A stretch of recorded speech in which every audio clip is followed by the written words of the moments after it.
In today's Leeds news, Leeds Espie interest explained, Tresaldi latest striker linked, interest revived in Amadou Kone, and conflicting reports on Perri's absence.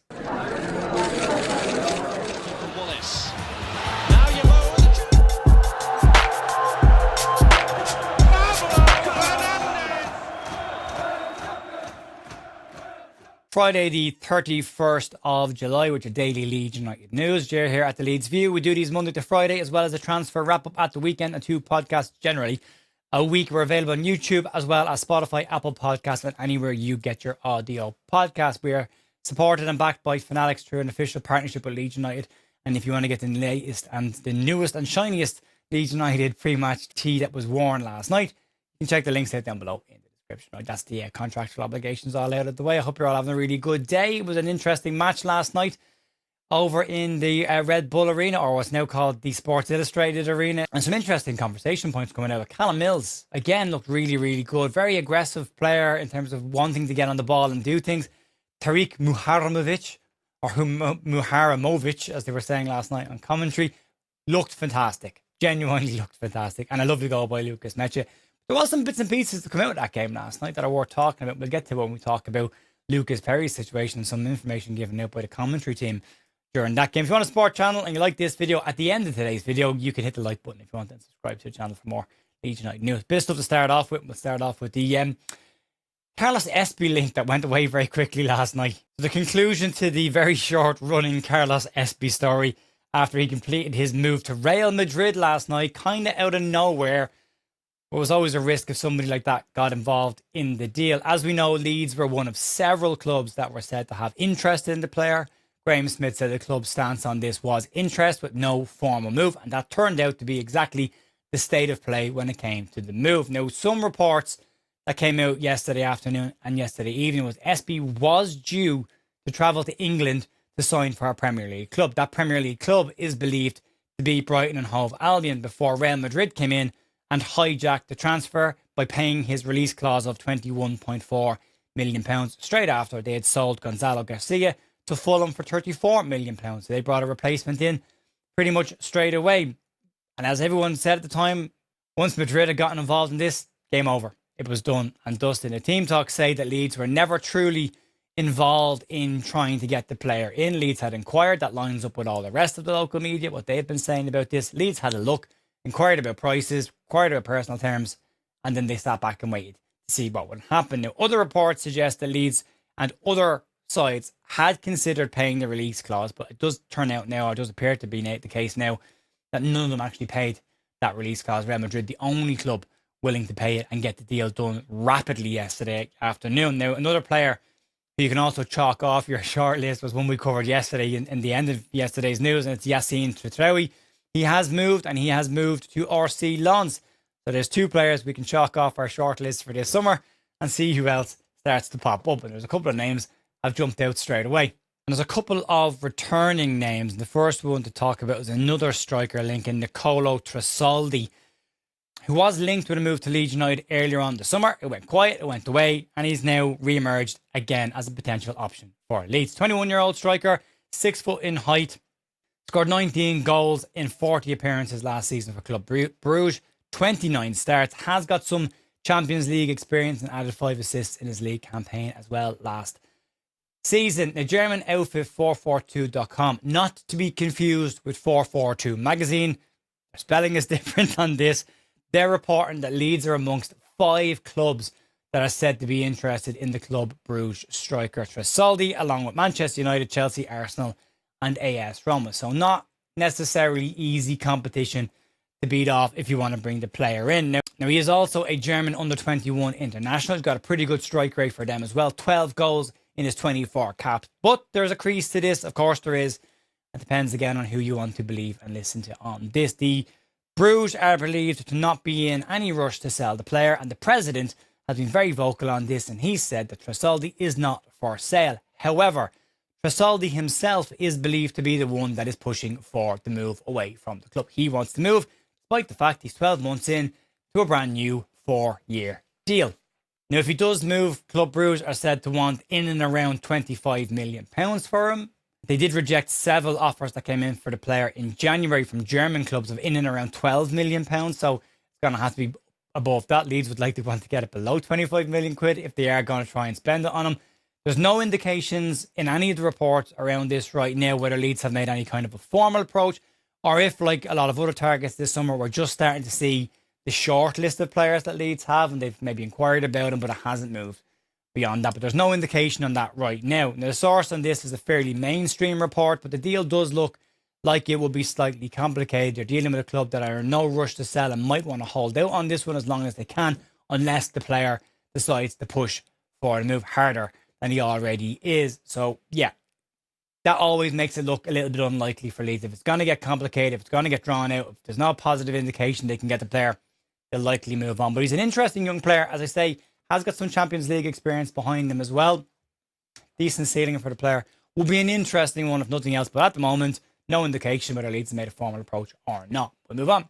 Central defensive midfielders similar to Shay Charles's profile are popping out of the woodwork. And we've got another one that has circled back to Leeds United. And according to a report in Foot Mercato from journalist Santi Auna, Leeds have circled back to previous interest on NEOM SC midfielder Amadou Kone, who Leeds are believed to have been monitored for well over a year at this point.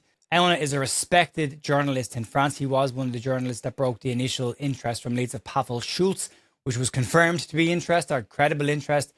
Not a move, but interest at that moment in time. So maybe there's more to this than we might think. Now, what he does say in his report is that it's not just Leeds, but West Ham United are also interested in Kone, and they're both keeping an eye on his current situation. Kone is another central defensive midfielder who can do the box-to-box 8 and 6 positions. He made 32 appearances last season in the Saudi Pro League, and he only moved there 12 months ago in 2025. He moved from Reims to NEOM for around €12 million, so about £8 million. But like a lot of players that have made that move, he's done a year there and is now considering trying to move elsewhere.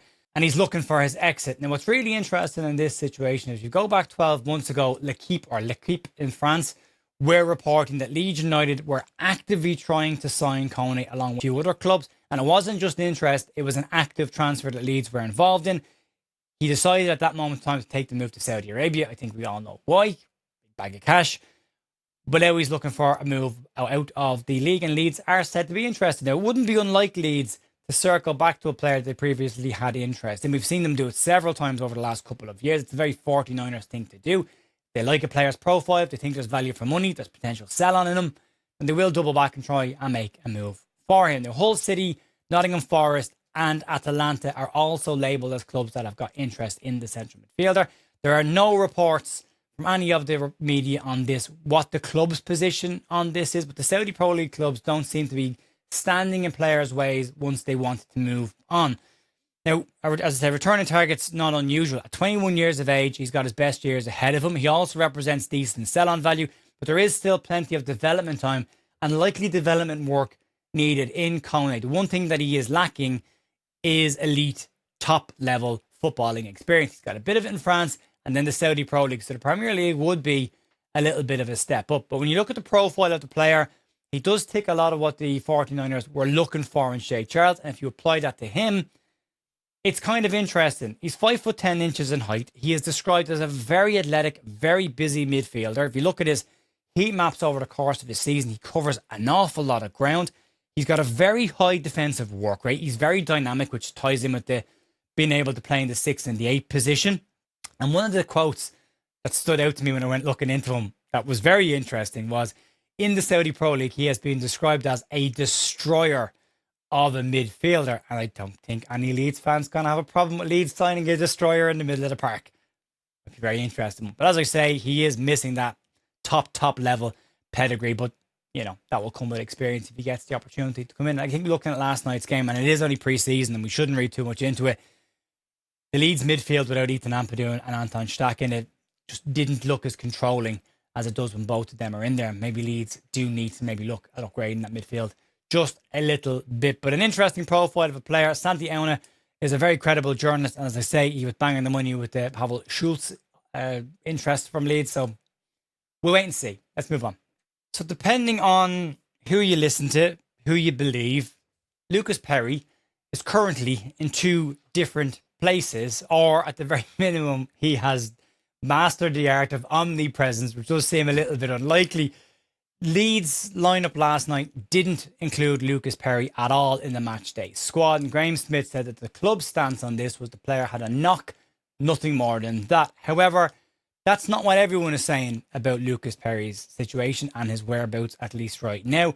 Adam Ozcan, who is reporting on behalf of La Stampa, who have been on top of the Lucas Perri to Torino move since day one on this, he's reporting that Perri is on the verge of completing his move to Torino, with the Serie A club hoping to get him in and medicals done this weekend. Now, James Trafford's arrival at Leeds could also be imminent, again, depending on who you want to believe and who you want to listen to.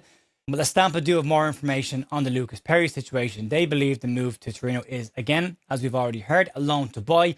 But the option on this is between £8.5 to £10 million. It might sound like a bit of a drop in what Leeds paid for him, but according to the finances on this, Leeds would book some sort of an accounting profit at the end of next season if they were to get that fee. And again, the hope is that his valuation goes up and somebody else comes in and tries to buy him.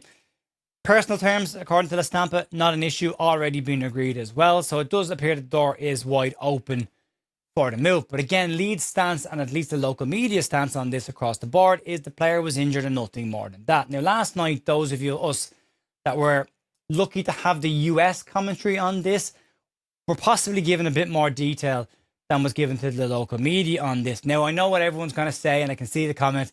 What would the US media know about Leeds United? Well, the team that are covering Leeds' games in the US appear to be pretty close to the camp. They've talked an awful lot on commentary about the young players that are involved in this camp and what impact they've had on the squad. Alfie Creswell apparently is having a really strong pre-season with the first team, and Leeds are very happy with him.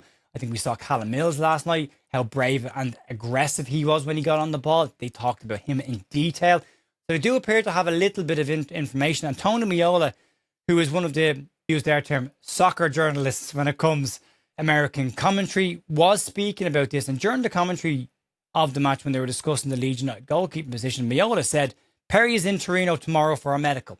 Now, it sounds like a very throwaway line. Maybe it means absolutely nothing. But it gives us two very different takes on the Lucas Perri situation right now. But Leeds haven't exactly been what you would call consistent with the information that they have given to the media this year. Leeds are very much trying to keep their cards close to their chest. And they're probably right to do that. But Adam Ozcan is reporting for La Stampa. And as I say, they're very credible when it comes to the Lucas Perri situation. They've been right all across the board on this one.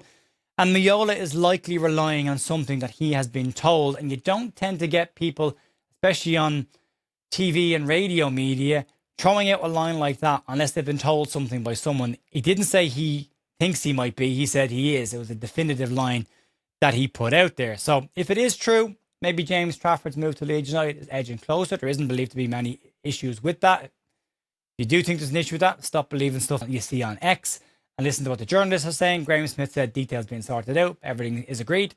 We'll see him when we see him. So that's where we are right now. We will find out, I suppose, when something tangible happens over the weekend. If Lucas Perri doesn't rock up in a 3-0 shirt by Sunday, then we likely know that he was injured and nothing more to it. And we'll rock on into next week and see where this one goes. But anyway, folks, that'll be it for me. We'll have some form of transfer talk over the weekend. The news on Monday might be a little bit delayed. I am at a wedding at the weekend, so I'm not coming back till late on Monday, but I'll try and get something out on Monday morning from the hotel. So you've got your news then. And it could be a busy enough weekend for Leeds United. It's very quiet around the club, and you do feel like they are busy trying to get the last few bits and pieces done. Graham Smith confirmed yesterday they're after a left-back cover, striker, and a backup goalkeeper. So we'll see where we go. Folks, have a great rest of your day. Enjoy your weekend. Talk to you soon. See ya. Bye.